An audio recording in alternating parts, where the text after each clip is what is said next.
ఆయుధాలు అగ్ని, నీరు, గాలి వంటి ఏ భౌతిక శక్తి చేతనైనా ఆత్మను ముక్కలు చేయడం, కాల్చడం, తడపడం లేదా ఎండబెట్టడం అసాధ్యం. దేహం మాత్రమే భౌతిక తత్వాలకు లోబడి నశిస్తుంది. ఆత్మ వాటికన్నిటికీ అతీతమైనది. ప్రాచీనకాల అస్త్రాలు అయినా, ఆధునిక అణ్వస్త్రాలు అయినా ఆత్మను నశింపజేయలేవు.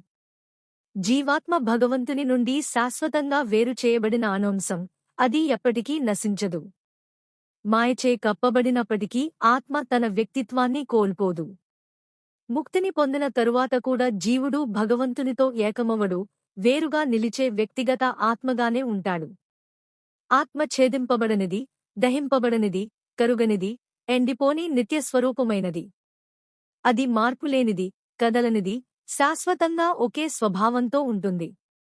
ఆత్మ శాశ్వతంగా అణు స్వరూపంగానే ఉండటం వలన భగవంతునితో ఐక్యమవుతుందనే భావన అన్వయించదు. జ్ఞానవంతులైన జీవులు భగవంతునితో సాంగత్యాన్ని కోరుతారుగాని లయాన్ని కాదు. జీవులు భూమి, జలం, అగ్ని, వాయు వంటి అన్ని స్థితులలో వివిధ దేహాలతో నివసిస్తారు. ఆత్మ ఉనికిని వేదాల ద్వారా తెలుసుకోవాలి. ఆత్మ కనబడనిది, ఊహింపలేనిది, మార్పురహితమైనదని తెలిసినవాడు శోకానికి లోనుకాడు.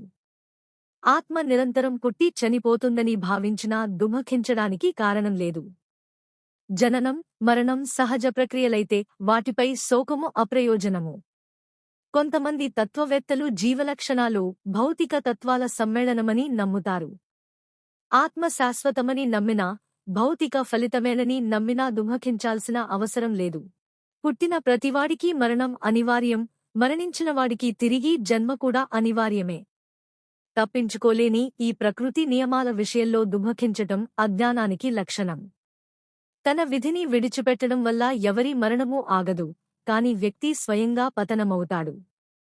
పాపభయం పేరుతో ధర్మభంగం చేయడం క్షత్రియునికి తగదు.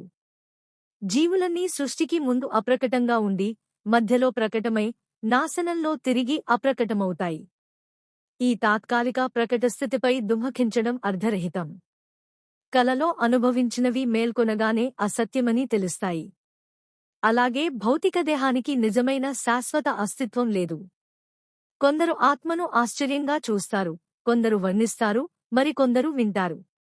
అయినా చాలామంది దానిని పూర్తిగా అర్థం చేసుకోలేరు. తపస్సు, వినయం, గురుశిష్య పరంపర లేకుండా ఆత్మతత్వం గ్రహించలేం. స్థూల భౌతిక దృష్టితో సూక్ష్మ ఆత్మను అర్థం చేసుకోవడం అసాధ్యం. ఇతర సిద్ధాంతాల్లో దారి తప్పకుండా శ్రీకృష్ణుని వాక్యాలను అంగీకరించడం సులభ మార్గం. విశుద్ధ భక్తి ద్వారానే ఆత్మయథార్థం స్పష్టమవుతుంది. ఆత్మ శాశ్వతమైనదైనా హింస స్వేచ్ఛగా చేయదగినది కాదు. భగవంతుని సంకల్పంతో ధర్మరక్షణ కోసం జరిగే యుద్ధమే సమర్థనీయము. క్షత్రియునికి ధర్మానుసారమైన యుద్ధం కన్నా శ్రేయస్కరమైన కార్యం మరొకటి లేదు. సంశయం విడిచిపెట్టి స్వధర్మాన్ని నిర్వర్తించడమే నిజమైన ధైర్యం. సమాజ రక్షణే క్షత్రియుని ప్రధాన కర్తవ్యం. ధర్మరక్షణ కోసం అవసరమైన శక్తి, శిక్షణ అతనికి ఇవ్వబడుతుంది. అహింస ఒక రాజకీయ తంత్రం కావచ్చు, కాని ఎల్లప్పుడూ నియమం కాదు. ధర్మశాస్త్రాల ప్రకారం అవసరమైన చోట ధర్మయుద్ధం అనివార్యం.